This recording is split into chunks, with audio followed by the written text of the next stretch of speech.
Kao pa ano kay di rin na ka magpaparapukpok. O siya nga naman, milikyan ko kayo okay na siya nga di. Di rin magka-crack ang semento. Di ba pag Uy, kapag pa dun. nagka-crack ang semento. Bakal. So, ginanahan mo lang mo gin. Pag yung rice ang buwan siya, ma'am. Rice ang martilyo. Rice ang tawag si tol. Hindi naman ang isa ng concrete. Aw naggamit ka di rice ang gihapon. Pero giluho lang niyo. Hindi na. Gamit si ton barena.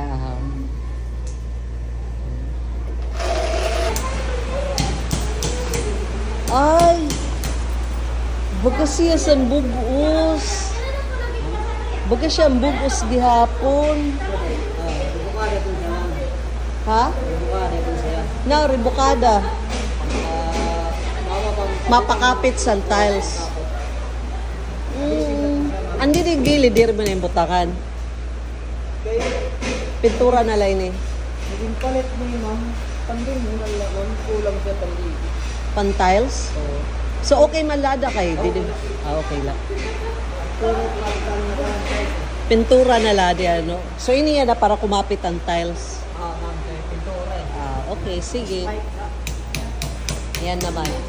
Kaupaysin nga mga tao ni Flor ba nga mga pinanguha kay mga skilled talaga siya. Tapos bisan waray siya, most of the time ato siya sa Manila. Malaksi ang ira trabaho. Diri mo na sira kailangan bantayan pa. As in kadati talaga ni Flor dak maaram kong ipaanano ito niya. Ikaw tanan, imo tanan, di ba? Pagkat waray siri nga helper ano. Bawal itong kal Flor ano nga oro help.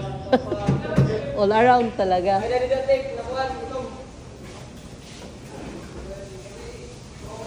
Wow, din itong tikang sakwan. Ang sa kwa din yung water pump. Nawasa. Water pump. Wow, ka nice. Ang ahon ko guys, sa ni lababo na. Ang gamit natang si metal studs.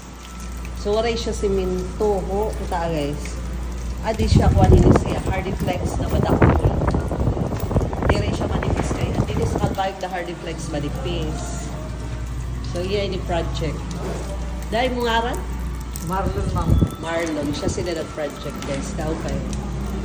So, pwede na siya maggamitan. Ano?